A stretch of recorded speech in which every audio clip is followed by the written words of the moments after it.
Ladies and gentlemen, welcome to Malifaux! Tonight we've got a game with my aquatic-themed crew, all Swampfiends pretty much, facing Sonnia and a couple of other models that probably aren't important. I somehow didn't take a overview of the deployment picture, so we'll go to this one, and these are impassable buildings as always, severe terrain, forests, severe terrain, hazardous severe terrain, forests, severe height 1 walls. I lose deployment and set up like this. Gups, McTavish, Primordial Magic, Lilith, with Beck and Malifaux. Spawn Mother, Bad Juju, with Eternal Fiend. Gups. Yes, that's right, it's the same crew as last time. I really enjoyed it, so I'm bringing it out again to get some more practice with it. Across town, we've got a Malifaux child, a Death Marshal, Papa Loco, First time I've seen the Papa Box trick pulled. A Guild Crutch Stringer, Sonnia Creed, with Counterspell Aura and Sherife's Imprint.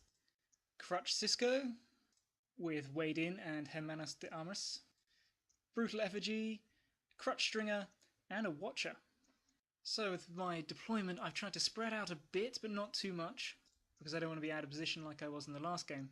I know my opponent likes to kill stuff, so I reckon he's going to go for quick murder on McTavish. So McTavish is going to hang back, just around this covery area and just shoot into the centre. If Sonnia wants to get into range, then I'm hopeful that that will be close enough to bog her up with Gups and or Bad Juju.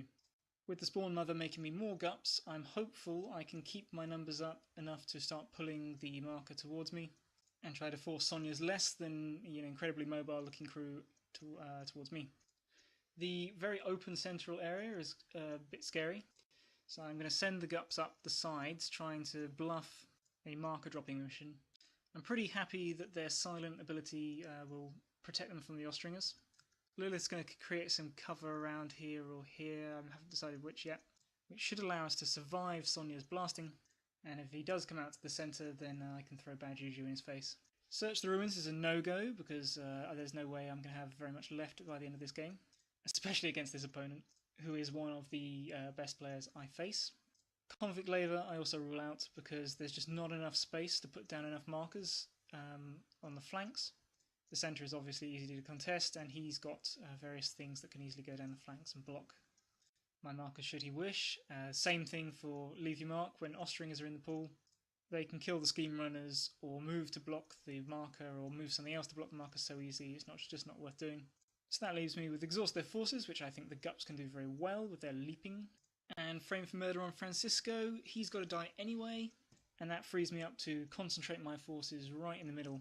And once he and Sonnia are bogged down in Gups, McTavish should have no problem picking them off, with some help from Lilith and Juju. Let's see how it goes. Turn 1, my lucky hand drawing continues, which leaves me worried about what cards I'm going to flip. I'm happy to see there's a leaping card here. I send the Gups out wide first, trying to bluff a marker dropping scheme. Both of them fail their leaps. I normally account for Sonnia having a 22-inch range in the first turn, and that'll give her one shot, so I think these are fairly safe. Papa Loco gives Sonnia some dynamite and then goes and jumps in a box, by which I mean the Death Marshal then activates and puts him in the box. And this means he won't activate, because the Death Marshal, he'll keep relenting the duel every time the Death Marshal activates to stay in the Pine Box, and so Sonnia will keep the bonuses to her attacks. Sorry, I mean damage flips. And Sonnia is all about positives to damage flips. I play for time, moving the Gups up and dropping a scheme marker. I'm trying to hang back, the idea being to preserve as much of my crew as I can into turn 2, and there's really no need to be anywhere near this central marker. Francisco goes, he gives Sonnia El Mayor, he uses zero action cover me to, he walks up, uses the zero action cover me to pull her into base contact and then walks up again. My opponent has absolutely no fear, he is well used to washing the floor with me, more or less without losing any models, and so what I think he's trying to do maybe is to try to lure McTavish to come into a shooting range so that Sonnia can kill him early. But I'm looking at this thinking, woohoo! Lilith makes her move, she puts the forests down, walks up here to be just in range to tangle some shadows. My thinking here is to use these Gups, which I've just kept in range, to swap out, bog up Sonnia, maybe exhaust her if they somehow survive, and then put Francisco here so everybody can fucking beat on him. Not even Hiddlefond's card luck would save them from that. I'm aware I'm at a dual disadvantage, but I've got two 13s, and am prepared to use them. However, I forget about the counterspell aura, which makes me lose my suits. You'd think I'd played Sonnia enough times by now, so my glorious plan comes to nothing. Oh no wait, he had the red joker. At least that came out. The Malifaux child tries to block off the guts with a flame wall. A watcher comes out to the side here, trying to get a line of sight on my dudes. And this absolutely terrifies me. Because if you can see through my trees, my crew is going to evaporate in a turn. So I throw these gups out to block his line of sight with these ones. I fail my leap, of course, so I cheat in my 6 of masks to achieve it. I didn't realise it's a 2 action for Sonnia to use his line of sight. I thought it was just a innate ability. But I guess it's not an awful position to be in. I've just run McTavish around here for safety, because he's been using his Ostringers to push Sonnia around and drop markers. And now I'm absolutely terrified. You normally get a tiny bit of respite in the first, second turn as Sonnia's moving up into position, but no, like, this pushing triangle he's got going is absolutely phenomenal. New Sonnia players take note, or rather don't. What you're about to see is just purely coincidental. So I'm a bit stuck for what to do. Bad Juju and the Spawn Mother don't have the activations to get around this side, and why would I want to? They need to be using this cover. I just walk Bad Juju up here, and Sonnia blasts off the gups into Bad Juju and Lilith, who soul stones to prevent all damage, but Juju takes 3 damage and burning, which means Sonnia can now see him, and so she blasts him on his defense of 3 and hits all these guys. So that's how we're looking. Lilith's got 2 damage, Bad Juju's only got 3 damage left and he's burning, and Spawn Mother's taking 2 damage. Fuck it. I really don't know what else to have done. I could have moved Bad Juju over here and tried to get him to like split his targets a bit, but then he's more or less useless for the next turn. It would probably have been better to hold him back. So Spawn Mother just walks up and lays an egg and can't go anywhere else because to go out of those forests is to die. And yes, I am extremely worried by how clumpy my important models are. But seriously, what else can I do? At least this way, if I lose the initiative, then he has to walk before he can blast my crew to smithereens. Turn 2, I retain some good cards because when you roll a defense 3 against casting 9, you might as well save that 13. I get the initiative, and to be honest, I have no idea what to do. And so I do the wrong thing. Bad Juju double walks and then tries to get his landslide off, but because he can't hit a mask, it doesn't go off. All I want to do is try to waste some of these guys' AP, because if Bad Juju dies, I don't care. And if he's going to go for the severe blast that he needs to hit these guys, then it's going to cost him some resources at least. Thinking about this again, what I should have done is move the Spawn Mother up just outside of the counterspell aura and laid an egg. That way Lilith could have tangle shadowed Bad Juju up and then then on into the fray. If he'd killed the Spawn Mother, then the gups would have hatched and I'd have a second chance to get that to work. It still would have failed, but it's about the only thing I can think of doing. Leaping these gups, they would have had the range, but I don't have a mask. And I'll let you in a secret, I don't succeed a leap this entire game without cheating. So combine that with the last game I played, where I successfully top-decked a leap once, I can count on this ability working for me approximately 1 in 30 flips. The Brutal Effigy comes up, and because I put Bad Juju within range of the counterspell aura, I can't switch him out for anything, so the Spawn Mother just goes up and drops some eggs. Yeah, I've got no idea. The Death Marshal rushes up to here with Loco in tow, and I decide to go for it. Lilith moves her forests here to, put Bad Juju out of line of sight, just to make things awkward for him. I use Sudden Darkness as a 0 and charge Francisco. I'm fully aware this is suicide, as Lilith can't Soulstone, and neither Francisco nor Sonnia have activated, and both of them are fully capable of killing Lilith in an activation. But I'm playing for points, and my points are tied up in Francisco. Given hard to kill and Soulstone using, it's almost impossible for me to kill him in one go.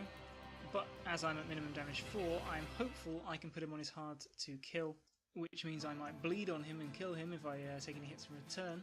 Or if I could pass a leap, I could even use the gups to hit Lilith and get him. But the main thing is just to put him down to as low damage as I can, so that these guys can finish him off more easily. And once he's down, all I've got to do is throw everything at Sonnia.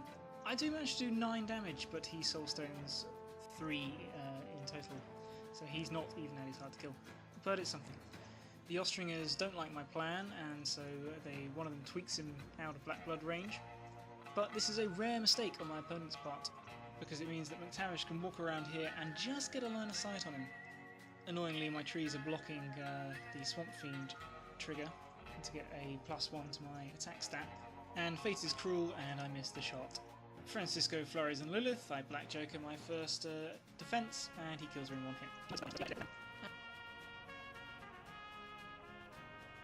At least I've got the satisfaction of wasting a flurry.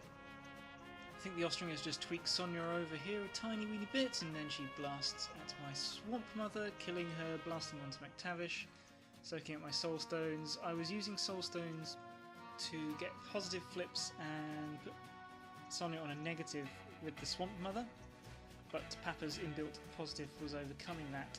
So the upshot is I'm now out of Soul Stones, I've lost the Spawn Mother, and McTavish has got 6 damage left. The Gups hatch, however, and at the end of the turn things look like this, where I swarm the centre with the Gups, making sure I control the marker, and I want to be in range to put Exhaust on next turn, and I'm holding the Watcher up here with these Gups. It's beyond obvious now, he's going for a quick murder on McTavish, and I still reckon he's got Search the Ruins, because he likes to do that, but I have to do, I can't be sure he's not going for Leave Your Mark, so I'm worried about this guy slightly. We both score a point, and I move the mark to here. Turn 3! Oh, Lilith's down already. But I've still got Rush of Magic from Primordial. I get the initiative again, really getting quite lucky with initiative this game. The forests annoyingly stop Bad Juju from charging, so he has to walk through them and then attack Francisco, doing not enough damage to put him on his hard to kill. I desperately landslide, get it off, and only succeed in slowing and putting 2 damage on my Gups, because that's how that ability works. I companion to the damaged Gups, give Sonnia an exhaust, and Juvenile will overheard it, and Ostringer subsequently pushes her out of engagement and removes the exhaust. Fuck you, Ostringer. So I go with these Gups and exhaust the Brutal Effigy. Malifaux Child throws an ineffectual fireball, and now I've got to decide with McTavish, do I hide him behind this building and spend my 11th Soulstone model, just denying VP, or do I try to put him to use and keep him alive at the same time? And I'm an optimistic guy, so I try that approach. I walk him over here, push to the marker, now I flip a mask, get another push, and then shoot the Watcher off the table. It was already damaged by the Gups in the last turn, and now hopefully I'm out of range and sight and enough of Sonnia that I'll survive, and then I can just run behind the ruins next turn. Death Marshal makes a move to engage my Gups who are here. I use both my actions to exhaust him and then leap over to be in range to score. And yep, I cheated my 13 masks to do it, because sometimes you just gotta leap. The second Ostringer goes, he kills the Gups, he beats cards out of my hand using Bad Juju, who he's more than happy to keep alive for that particular gimmick. I try to make things insignificant with Primordial Magic for what it's worth, does nothing. And then it's Sonnia's turn. She walks up over here, and I'm absolutely kicking myself. I do this all the time. Why wasn't Bad Juju just a smidgen over here? There's no reason for him not to be, to block up this pathway through there. But no, so she can walk through, not engaged. Blasts McTavish. 5 damage and burning on McTavish, 3 damage and burning on the Gups. So they're dead. And then she shoots into this combat. Hits Death Marshal, does massive damage, and kills everybody. Oh, whoops! I forgot, against Sonnia you're not supposed to bunch up. My mistake, I put my models on a 4x4 table. So after all the burning and the dying, Sonnia kills 5 models, she scores Quick Murder, and Papa Loco is once more loose upon the world. But now it's turn 4 and I've got her right where I want her. The initiative goes my way again, I'm so lucky. Bad Juju goes and brings down his prey. First paralysing Francisco down to the hard to kill, and then putting in the severe 7 damage to make sure he can't soulstone and keeps himself alive. Scoring me 2 points for, well, it's not a quick murder, is it? It's just for murder. I companion to the Gups. Oh, I do try to avalanche Sonnia but fail. Then I companion to the Gups, who exhaust the Brutal Effigy and focus. Because, yeah, I might survive. I don't survive. So there we go, guys, that's the end of the game, tabled on turn 4. The guild scored 4 points for Extraction, 3 points for Quick Murder, and 3 points for Search the Ruins. The Neverborn scored 1 point for Extraction, 1 point for Exhaust Their Forces, and 2 whole points for Quick Murder, making this game 10-4 to the guild. And so we come to the post-game soul searching. Now, you all know I lose quite frequently, but there's something about the ass crushings I take from Hiddlefon that bring out my reflective side. So what went wrong? After going through the normal stages of how broken as all bullshit Sonnia is, and how my cards hate me because I couldn't flip a mask gift to save my life, we can finally press through to the more useful analysis and what we learned from this. I mean, I could still rant about how broken is all total bullshit Ostringers and Sonnia and Blasters and fuck cyst goers, but so are most things in this game if you give them the chance, so I find it tends to balance out. Okay, so look at this terrain. We have an open centre board, and a strategy that requires clustering in this centre. This is good for crews that work well together in close formation, or blasters. What have I brought? A crew that's good at attrition and scheming, but which is heavily dependent on cover. A good crew for strategies that reward spreading out, or tables with heavy central cover. The plan was to swamp the middle with Swampfiends, have Bad Juju and the Swamp Mother, Spawn Mother as anchors, coming back and getting extra attacks when the gups die, and then McTavish picking stuff off. It could have worked, but as we can see, the open middle was a real weakness and the schemes gimped McTavish. Now, these were the only models I brought along for the night, but it goes to show if you're not taking a terrain into account, you're going to run a risk. Let's think about mistakes during play. So this is a decent forest position, but Lilith's activation is wasted trying to tangle Francisco because I didn't pay careful enough attention to my opponent's abilities. A particular problem is not appreciating how far Sonnia could move before she activated, meaning these gups are now a liability, and I'm left trying to cram my big fat models into a tiny space. So Sonnia and Francisco right here are at once tremendously scary and very tempting. But the Ostringers played a massive role in this game. They, just sniped gups, made it impossible to tie Sonnia down in combat, helped him get Search the Ruins, and helped deny my Exhaust the Forces. They simply can't be left alone to do their job. How could I have dealt with that? I could have started with Bad Juju buried and charged one of the gups up as far as it could go, and then, either it ties up at least one Ostringer, or they kill it and Bad Juju comes out. Alternatively, Lilith can lone wolf it. She could put the forests down here, and then move up to around here by in her first activation. Pretty safe from Sonnia, so long as I don't move these gups here. And then my opponent has to decide whether to throw birds at her or move Sonnia. In the second turn, if I hold on to a 13, I can Tangle Shadow the Ostringer, or even just charge and then try to cause problems across his backfield. This allows my other forces to advance and gives him a tricky problem of which side does he focus attention on. And if he's losing Ostringers, it's becoming harder for him to get Sonnia out of combat and use his blasting potential. I'm not saying that would have worked. My opponent's a very clever player, and I'm confident he would have adjusted well, but it would have gone better than what I actually did for sure. One last thing to say is that at the top of turn 2, this was the wrong move. I should have moved the Spawn Mother instead, just outside of the Dampening Aura, or Counterspell Aura, whatever it is, and then dropped an egg. That way Lilith can Tangle Shadow and retrieve the Spawn Mother and swap in Bad Juju, who's in a position to flurry. If something kills the Spawn Mother, before I can do that, meaning either Francisco or Sonnia's gone, the guts will hatch and I still have another chance to do that. Depending on how that went, I still might have tried this suicide charge with Lilith, but the placement of the forests ended up really hurting me. I was trying to stop Sonnia particularly blasting onto Bad Juju and killing the Spawn Mother, or vice versa. But with the Ostringers, it's trivially easy for her to get around this. And it ended up blocking Bad Juju's own charge and some other stuff like McTavish shooting. So in the end it was more of a hindrance than a help. Right, so those are my thoughts. And I'm not going to lie, this game stung. But it was still awesome fun, and I hope you found it interesting. Take care.